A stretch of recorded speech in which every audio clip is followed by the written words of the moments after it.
हाँ बेटा, हम लोगों ने इसके पहले सीआरपीसी में 3 ट्रायल देखे, उस पर वीडियो भी जा चुके हैं। वारंट ट्रायल, समन ट्रायल, सेशन। यानी अगर एज पर सीरियल का तो सेशंस ट्रायल, वारंट ट्रायल और समन ट्रायल से वीडियो ऑलरेडी जा चुके हैं। एक ट्रायल, चौथा ट्रायल जो बच गया था वो था कौन ट्रायल? समरी। और समरी ट्रायल के बारे में जो प्रोविजन है वो 250 से लेकर 265 तक। सवाल है ये समरी ट्रायल, जैसे आपने देखा, इसको ऐसे टेकअप करें। वारंट केस के लिए सीआरपीसी में 2 प्रकार के ट्रायल हैं। वारंट केस कौन होते हैं? जिसमें फांसी की सजा, आजीवन कारावास की सजा या 2 साल से ज्यादा की सजा होती है, वो होते हैं वारंट केस। तो वारंट केस के बारे में 2 ट्रायल हैं सीआरपीसी। जो उसमें ज्यादा हीनियस हैं उनके लिए ट्रायल है सेशंस ट्रायल, और जो कंपैरेटिवली कम हीनियस हैं उनके लिए ट्रायल है warrant trial. Warrant trial magistrate साहब की कोर्ट में होता है, और सेशंस ट्रायल, ध्यान रखना, वो सेशंस ट्रायल सेशन जज साहब के ट्रायल में वो करते हैं। अब मामला आया समन केस। समन केस वो केस होते हैं जिसमें 2 साल तक की सजा होती है। तो जब 2 साल की सजा वाले केस के लिए ट्रायल है समन ट्रायल, जिसका पिछली बार हम लोग वीडियो बनाए थे और देख आपको बताया था। अब सवाल है, एक चौथा ट्रायल भी है समरी ट्रायल। एक और ध्यान दीजिएगा, समरी ट्रायल का जिक्र सीसीसी ने भी है। ऑर्डर नंबर 37 है, आदेश संख्या 37 में समरी ट्रायल है। अर्थात एक चीज तो क्लियर हो गई कि समरी ट्रायल क्रिमिनल प्रोसीजर में भी होता है और सिविल प्रोसीजर में भी होता है। अब आइए क्रिमिनल प्रोसीजर वाले समरी ट्रायल के बारे में। 260 से 265 यही मुख्य धाराएं हैं। एक चीज हम पहले बता दें आपको कि समरी ट्रायल बहुत छोटा सा ट्रायल है, लेकिन जितना छोटा है परीक्षाओं के दृष्टिकोण से उतना ही जरूरी है। एपीओ से लेके एजीएस तक की परीक्षा में इसमें से सवाल जरूर आते हैं, प्रीलिम्स में भी और मेंस में भी, और इंटरव्यू में भी इससे सवाल पूछे जाते हैं। खाली सवालों के पूछने का ढंग बदल जाता है। जैसे अभी सीबीआई में प्रोसिक्यूटर्स के इंटरव्यू होने वाले हैं, अब वहां इसको ऐसे पूछेंगे कि ये बताइए कि भाई जो सीआरपीसी में समरी ट्रायल का प्रोसेस है वो क्यों लाया? इस तरह के क्वेश्चन इंटरव्यू में भी पूछे जाते हैं।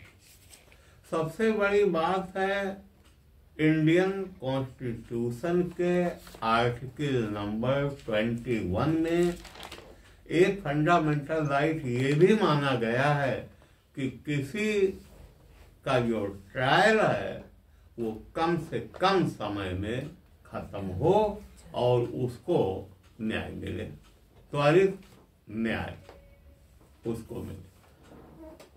अर्थात कुछ ऐसा कुछ इंतजामात हो, ऐसा कुछ बंदोबस्त हो जिसके अंतर्गत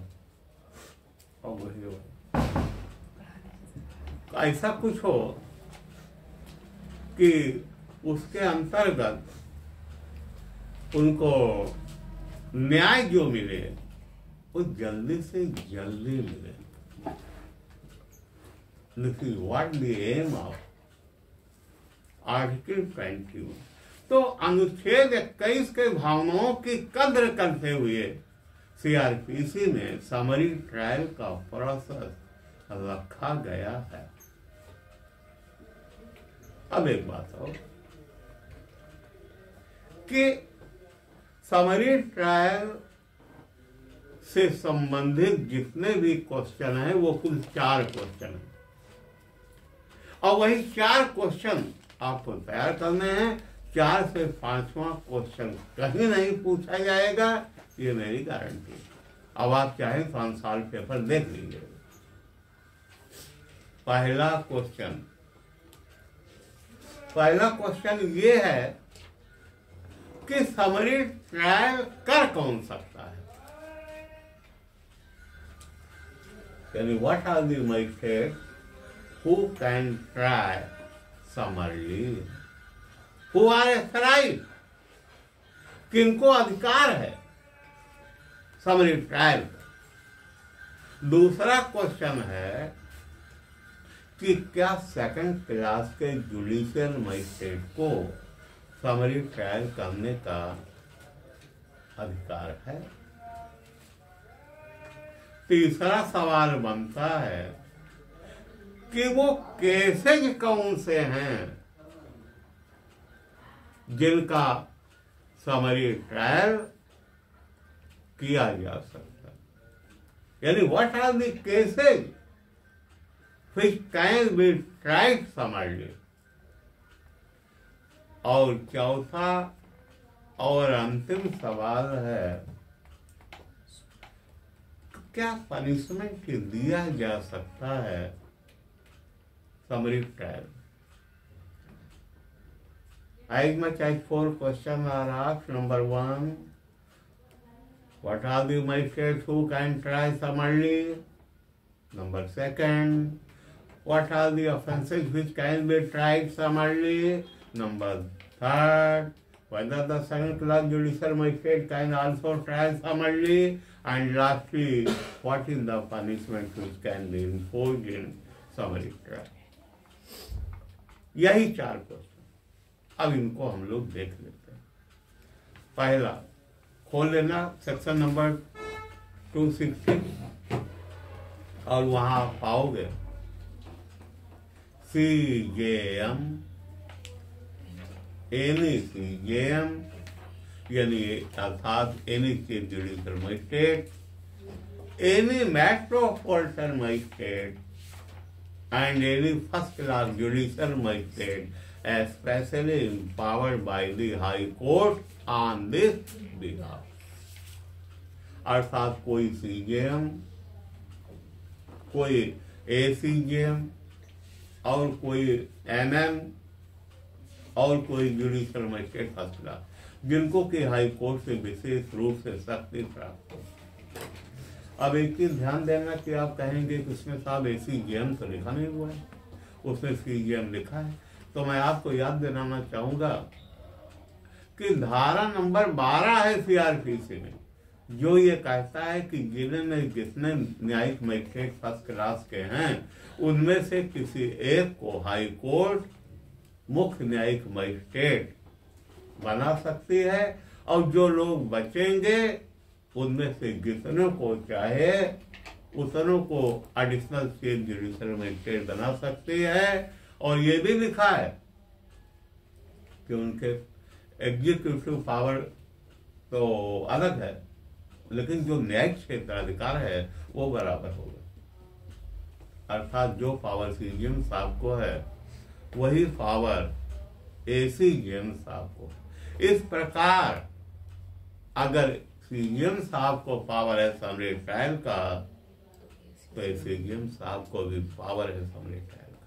तो अभी क्लियर हो गया बेटा कि chief judicial magistrate additional chief judicial magistrate, metropolitan magistrate और जुडिशियल मजिस्ट्रेट फर्स्ट क्लास बस specially empowered by the court he summary trial कर सकते हैं।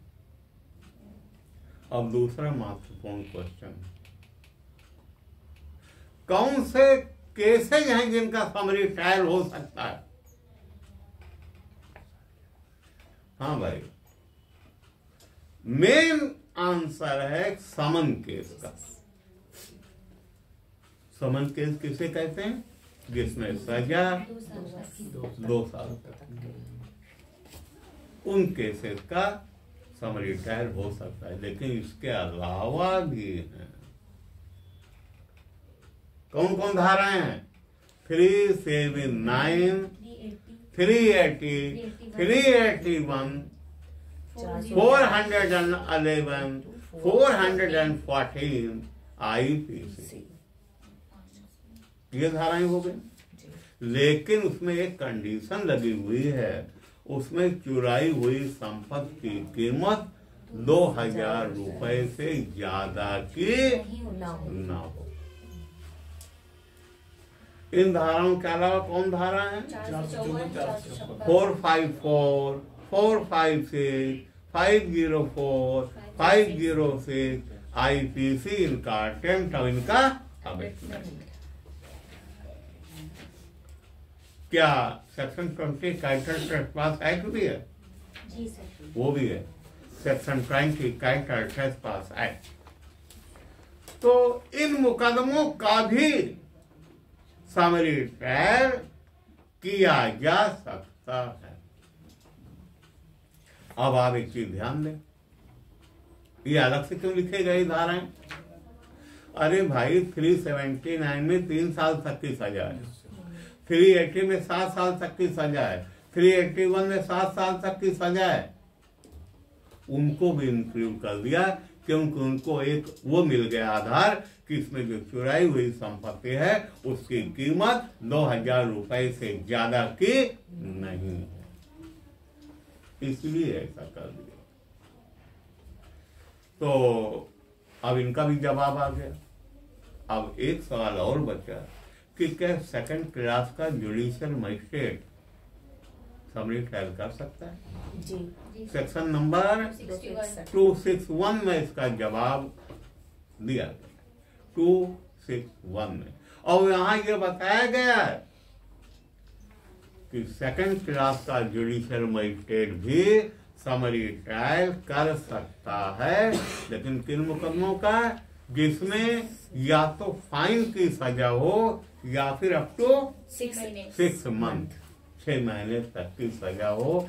और ऐसे सेकंड क्लास के जुडिशियल मजिस्ट्रेट को हाई कोर्ट ने स्पेशली एम्पावर्ड कर रखा हो समरी ट्रायल करने के लिए। ये तीसरे सवाल का जवाब आ गया। सेक्शन नंबर 261 CRPC में दिया गया है किसी सेकंड क्लास का जुडिशियल मजिस्ट्रेट भी समरी ट्रायल कर सकता है, बशर्ते उसे हाई कोर्ट के द्वारा इस निमित्त विशेष रूप से एक्सराइज किया गया हो, और जो मुकदमा हो जिसका उसे समरी ट्रायल करना है उसमें या तो सजा हो सिर्फ फाइन की या 6 महीने तक। अब एक मामला और बनता है कि सजा किसने दिया, कौन सेक्शन देखना पड़ेगा? 262 में होगा कि ज्यादा से ज्यादा सजा आप 3 महीने की दे सकें। इसमें कंफ्यूजन क्या होता है कि हमारे स्टूडेंट्स इस भ्रम में हो जाते हैं कि कहीं 6 महीना तो नहीं है, कहीं 6 महीने तो नहीं सजा दे सकते हैं, लेकिन वो जो सजा है वो 3 महीने तक ही दे सकते हैं। अब सवाल है, जो आपके 4 क्वेश्चन थे उन चारों के जवाब आ गए हैं। और एक बात और बता दें, इसके अलावा इस चैप्टर में कुछ भी पढ़ने की जरूरत नहीं है, खाली आप यही ख्याल कर लें कौन से मजिस्ट्रेट साहिबान हैं जिनको समरी ट्रायल करने का अधिकार है, वो कौन से केसेज हैं जिनका समरी ट्रायल किया जा सकता है, और क्या सेकंड क्लास का जुडिशियल मजिस्ट्रेट भी समरी ट्रायल कर सकता है? और चौथा और अंतिम सवाल जो आता है कि कितना पनिशमेंट दिया जा सकता है समरी ट्रायल। तो समरी ट्रायल का चाहे कुछ महत्व हो या ना हो, लेकिन परीक्षा के दृष्टिकोण से इसका बड़ा महत्व। अब इसमें है क्या, जो इनके और सेक्शन बच रहे हैं उसमें खाली प्रोसीजर वगैरह लिखा है। इसमें जरूरी नहीं है कि चार्ज फ्रेम किया जाए, खाली मुलजिम को बता दिया जाएगा कि उनके खिलाफ कौन सा एलिगेशन है, उनके खिलाफ आरोप क्या है, उनको क्या कहना। तो फॉर्मल फ्रेमिंग ऑफ चार्ज की आवश्यकता नहीं है, गवाही करा दी जाएगी और वहां से उनको गुजरने दिया जाएगा। एक बार फिर से रिमाइंड करा दें कि इस ट्रायल का उद्देश्य धारा वो अनुच्छेद 21 भारतीय संविधान में जो आम आदमी को एक मूल अधिकार प्रदान किया गया है कि उसके ट्रायल जो है वो जल्दी जल्दी निपटारा हो, उसी के उद्देश्यों को पूर्ण करने के लिए किया गया है। बहुत बहुत धन्यवाद।